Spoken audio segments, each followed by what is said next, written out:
Let's face it, summer 2016 has not been a good moment for the movies at all, and for the most part, it's been because we've been let down not just by lackluster films, but by filmmakers and properties we used to be able to rely on to one extent or another. The ID4 sequel sucked, that Huntsman thing was bad, though I guess we kind of saw that coming. We got a shitty X-Men movie, we got a shitty Jason Bourne movie, we got another shitty DC Comics movie, Warcraft was a fucking tragedy, Ghostbusters was decent, but I guess not good enough, Ninja Turtles 2 and Alice 2 were both better than the originals, but still pretty much sucked, and even though Batman v Superman was not a summer movie, I'm gonna count it because my psychic scars have yet to heal. But there have been some high points, and we're heading into fall, which means there's probably gonna be even more high points, specifically the return of the fall horror movies. Now, we already had one really solid horror entry this summer with Lights Out and The Witch earlier in the year, but now we're starting to see the big guns come out with that surprise revival of The Blair Witch on the horizon, and this week's new shocker, Don't Breathe, which is actually pretty damn cool. The premise, our story takes place in Detroit, Michigan, here once again serving as a somewhat lazy stand-in for post-industrial urban blight, but what else is new, and involves a trio of dopey teenagers making a modest living burglarizing local homes because one of their dads runs a security company, so he's got everybody's alarm code.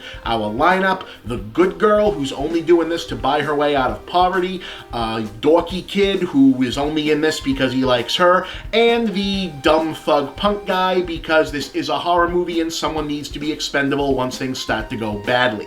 Badly, in this case, comes into play when they get word of a potentially huge score hidden somewhere within the home of an aging hermit located in an otherwise unpopulated neighborhood. What makes this particular mock so damn attractive? The old man is completely blind. So conceivably, if they're quiet enough, they can sneak around the house even if he's awake and home. This, you may gather, is a really fucking stupid plan, but to the film's credit, it does feel exactly like the kind of really fucking stupid plan that a bunch of desperate, economically blighted, not too bright teenagers would come up with in this case. Unfortunately for them, it turns out that their supposed mock, billed only as the blind man and played by perennial tough guy character actor Stephen Lang, is no ordinary blind person. He's a decorated, hard-ass Gulf War vet whose shockingly excellent remaining senses, quick reflexes, and intimate knowledge of the layout of his own home gives him an immediate advantage once he discovers someone is in his house. And he's got a vindictive mean streak which leads him to beat the shit out of the kids, lock the place down, and then hunt them down one by one with lethal intent. Now, Lang is a constantly underrated actor, but he is really fucking good here, and while his character does occasionally veer into Evil Daredevil territory when the script demands it, like sometimes he's got that Jason Voorhees power where he can just teleport to any room in the house that he needs to be in, so long as it's necessary for a jump scare, but for the most part, Don't Breathe plays things pretty fair, with everyone's advantages and disadvantages laid out and balanced nicely, and an admirable adherence to the rules they've established early on.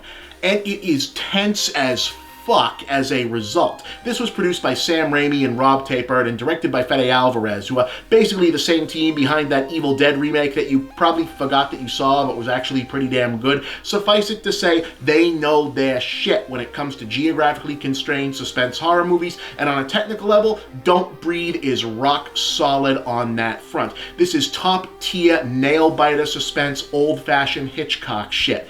Is it also a little bit like exploitative? I mean, maybe, I guess. Look, the premise is basically there so that they can do the Jurassic Park, the T-Rex can't see you if you don't move thing, but with a person. So I guess, like, fundamentally it can't avoid doing the whole handicapped people are scary monsters thing, but I feel like it doesn't really intend to be that way. Look, fuck me, I don't know if that's offensive, probably not my place to say. I just know that it works in the context of this movie, and it starts out playing things pretty damn fair, and with enough moral ambiguity that theoretically you could be rooting for the dumb kids or Psycho Mr. Magoo to win, at least until it comes to the big twist. Now, I'm not going to give away what the big twist is, though the trailers have, and if we're being honest, the fact that it is a horror movie pretty much lets you know something else has to be going on, but suffice it to say, it serves to add complications and raise the stakes by undoing that moral ambiguity and eventually casting one of our competing parties as an out-and-out horror movie villain. But even then, it plays fair, and it all makes sense within the meticulous construction of the narrative. This is the kind of movie that makes following the burglars around the house, not finding shit, look and feel sharp and entertaining enough that it's only later on you maybe realize that what the movie was actually doing was teaching you the geography of the setting so you can follow all the action direction properly later.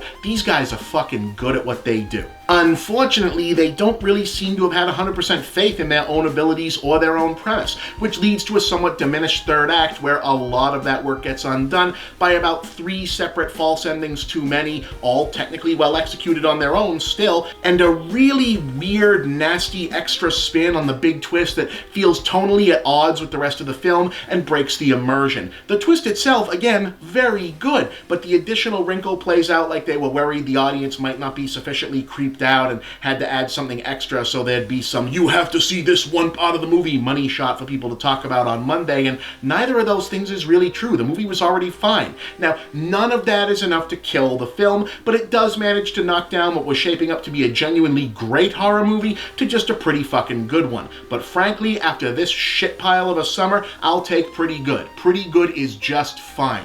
3 stars, definitely check it out.